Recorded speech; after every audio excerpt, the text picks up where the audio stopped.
हे guys, welcome back. इस video में हम देखने वाले हैं इंजीनियरिंग ग्राफिक्स के मोस्ट इंपोर्टेंट टॉपिक्स जो कि डेफिनेटली आपको एग्जाम के लिए करने चाहिए। तो स्टार्ट करते हैं अपनी ये वीडियो। इंजीनियरिंग ग्राफिक्स या फिर इंजीनियरिंग ड्राइंग, दो नाम है, एक ही सब्जेक्ट है, एक ही सिलेबस है, सब सेम है। तो इसके अंदर हमने क्या किया है, इसके अंदर जो इंजीनियरिंग ग्राफिक्स के सारे टॉपिक्स है ना, उसे हमने डिवाइड किया है 3 सेक्शंस में। एक इजी सेक्शन, दूसरा मीडियम, तीसरा हार्ड। इसमें जो हमने सेक्शंस बनाए, इजी, मीडियम, हार्ड, ये हमने टॉपिक्स के डिफिकल्टी लेवल के बेसिस पे बनाए हैं। तो सबसे पहले देखते हैं सबसे इजी टॉपिक और सबसे इम्पोर्टेंट भी, जिसे हम बोलते हैं कैड, कंप्यूटर एडेड डिजाइन। और जो बच्चे होते हैं वो मोस्टली इसी के बेसिस पे पास हो जाते हैं। कैड इसीलिए इम्पोर्टेंट है क्योंकि ये जो टॉपिक है ये काफ़ी कम टाइम लेता है और काफ़ी स्कोरिंग टॉपिक भी है। तो इसीलिए सबसे पहले आप कैड कीजिए। अगर आपने अभी तक कुछ नहीं किया तो सबसे पहले आप कैड कीजिए।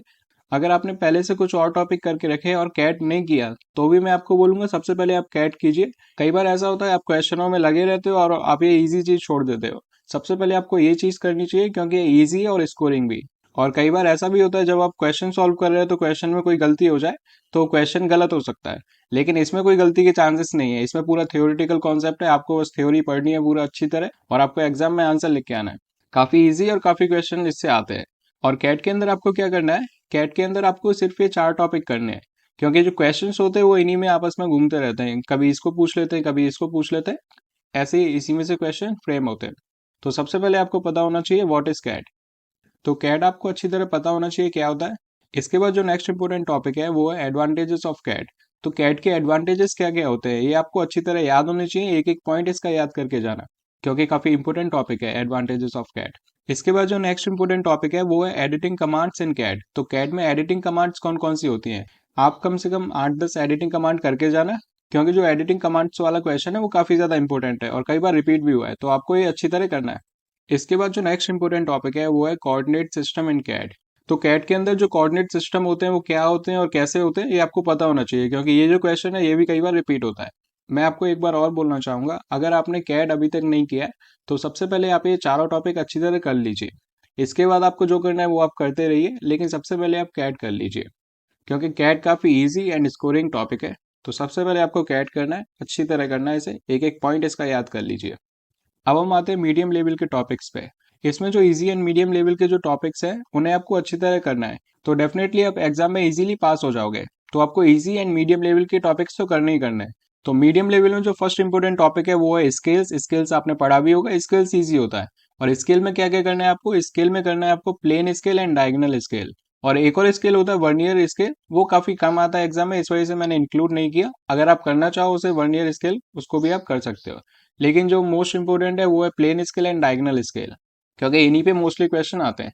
इसके बाद जो नेक्स्ट इंपोर्टेंट टॉपिक है वो है कोनिकल कर्व्स। तो कोनिकल कर्व्स में आपको क्या क्या करना है, सर्कल, एलिप्स, पैराबोला, हाइपरबोला। ये जो टॉपिक्स हैं ये इतने ज्यादा डिफिकल्ट नहीं है, ये मीडियम लेवल के टॉपिक्स है, मतलब आपको इसको थोड़ा टाइम देना होगा तो डेफिनेटली आप इसे कवर कर पाओगे। तो ये मीडियम लेवल के टॉपिक्स हैं, थोड़ा एफर्ट तो चाहिए होगा इसके लिए भी। और अगर आपने इजी एंड मीडियम लेवल के सारे टॉपिक्स कर लिए तो डेफिनेटली आप अच्छे मार्क्स स्कोर करोगे एग्जाम में। तो आपको कोनिकल कर्व्स बनाना आना चाहिए, अगर नहीं आता है तो आप थोड़ा देख लेना इसको। इसके बाद जो नेक्स्ट इंपोर्टेंट टॉपिक है वो है साइक्लॉइड, एपीसाइक्लॉइड, हाइपोसाइक्लॉइड एंड इन्वॉल्यूट। तो ये भी आपको अच्छी तरह बनाने आने चाहिए। तो ये सारे जो टॉपिक्स हैं उनको आप एक दो बार प्रैक्टिस करके जरूर देखना, क्योंकि कई बच्चे होते हैं वो प्रैक्टिस करके नहीं देखते और एग्जाम में भूल जाते हैं। लेकिन आपको एक दो बार इसकी प्रैक्टिस करके जरूर देखनी है ताकि आप एग्जाम में इजीली इसे कर पाओ। इसके बाद जो नेक्स्ट इंपोर्टेंट टॉपिक है वो है isometric projection versus isometric view.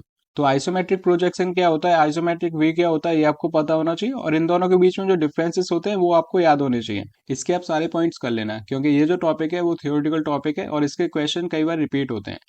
तो मीडियम में ये कुछ टॉपिक्स और है, इन्हें भी आप देख लेना, ये भी मीडियम लेवल के टॉपिक्स है, इन्हें भी आप कर पाओगे। इसमें जो इंपॉर्टेंट टॉपिक है वो है टाइप्स ऑफ प्रोजेक्शन। तो प्रोजेक्शन कितने टाइप्स के होते हैं ये आपको पता होना चाहिए। एक्चुअली ये जो टॉपिक है ये एकदम थियोरेटिकल टॉपिक है, तो इसको भी आप अच्छी तरह करके जाना, क्योंकि क्वेश्चन इसमें भी कई बार रिपीट होते हैं। सो टाइप्स ऑफ प्रोजेक्शन आपको अच्छी तरह आना चाहिए। इसके बाद जो नेक्स्ट इंपॉर्टेंट टॉपिक है वो है first angle versus third angle. तो first angle and third angle में क्या क्या डिफरेंसेस होते हैं ये भी कई बार रिपीट होता है क्वेश्चन, तो इसको भी आप अच्छी तरह करके जाना है। और इसके बाद जो प्रोजेक्शन में आपको क्वेश्चन सॉल्व करने हैं वो आपको सॉल्व करने प्रोजेक्शन ऑफ लाइन वाले एंड प्रोजेक्शन ऑफ प्लेन वाले। तो ये दो तरीके के क्वेश्चन आपको आने चाहिए। इसमें ये जो टॉपिक्स है प्रोजेक्शन ऑफ लाइन वाले एंड प्रोजेक्शन ऑफ प्लेन वाले, ये मीडियम लेवल के क्वेश्चन है। अगर आप इस पे थोड़ा एफर्ट लगाओगे तो आप इसे अच्छी तरह कर पाओगे। तो ये हमने देखे मीडियम लेवल के टॉपिक्स। अब हम देखेंगे हार्ड लेवल के टॉपिक्स। तो सबसे पहले मैं आपको बोलना चाहता हूँ, अगर आपने इनमें से अभी तक कुछ नहीं किया और आपके एग्जाम में 2-3 दिन का टाइम है, तो आप इन टॉपिक्स को मत देखिए, मत कीजिए। क्योंकि अगर आप इन टॉपिक्स पे लगेंगे तो आप जो पहले वाले टॉपिक्स है उनको नहीं कर पाएंगे अच्छी तरह, क्योंकि आपने पहले से इसे करके नहीं रखा। ये जो टॉपिक्स हैं इन्हें करने के लिए काफ़ी टाइम चाहिए होता है, और इन्हें सीखने के लिए भी काफ़ी टाइम चाहिए होता है। अगर आपने पहले से ये टॉपिक करके रखे हैं तो डेफिनेटली आप इसे रिवाइज कर सकते हैं। इसमें जो फर्स्ट इंपॉर्टेंट टॉपिक है वो है प्रोजेक्शन ऑफ सॉलिड्स। तो सॉलिड्स के लिए जो प्रोजेक्शन होता है वो कैसे बनता है, अलग अलग सॉलिड्स के लिए अलग अलग प्रोजेक्शन होता है, तो वो आपको आना चाहिए। और इसके बाद जो नेक्स्ट इंपॉर्टेंट टॉपिक है वो है आइसोमेट्रिक प्रोजेक्शन। तो आइसोमेट्रिक प्रोजेक्शन क्या होता है और कैसे बनता है और किस किस के लिए हमें बनाना है, ये हमें बनाना होता है प्लेन के लिए एंड सॉलिड्स के लिए। तो मोस्टली जो इसके क्वेश्चन होते हैं आइसोमेट्रिक प्रोजेक्शन वाले, वो प्लेन पे आते हैं और सॉलिड्स पे आते हैं। तो ये टॉपिक भी काफी इंपॉर्टेंट है, इस पे से भी क्वेश्चन आते हैं। और इसके बाद जो नेक्स्ट इंपॉर्टेंट टॉपिक है वो है सेक्शनल व्यू वाला। इसके अंदर क्या होता है, इसके अंदर आपके पास एक सॉलिड होता है, उसे हम कट करते हैं, उसमें एंगल गिवन होता है कि इतने एंगल पे से कट कीजिए, 60 पे कीजिए, 70 पे कीजिए। तो इस तरीके से जो एंगल होता है उस पे आपको सॉलिड को कट करना होता है। तो सॉलिड को कट करने के बाद जो सेक्शन बना उसका व्यू कैसा होता है वो हमें बताना होता है। तो ये उस तरीके के क्वेश्चन होते हैं, ये भी काफी इंपॉर्टेंट होते हैं, इस पे भी क्वेश्चन आता है। इसके बाद जो नेक्स्ट इंपॉर्टेंट टॉपिक है वो है डेवलपमेंट ऑफ सरफेस। तो सरफेस का डेवलपमेंट कैसे होता है, इस पे भी क्वेश्चन कई बार आते हैं। एक्चुअली ये डेवलपमेंट ऑफ सरफेस वाला क्वेश्चन है, ये इतना डिफिकल्ट नहीं है, इसको आप अगर करना चाहो, जिसने अभी तक नहीं किया वो भी इसको कर सकता है। कुछ टाइम तो डेफिनेटली लगेगा, लेकिन इतना ज्यादा डिफिकल्ट टॉपिक नहीं है। अगर आपके पास टाइम है, इनफ टाइम है, आप इसे कर सकते हो तो आप इसे देख लेना। अगर आपके पास बिल्कुल टाइम नहीं है तो डेफिनेटली आपको नहीं करना चाहिए।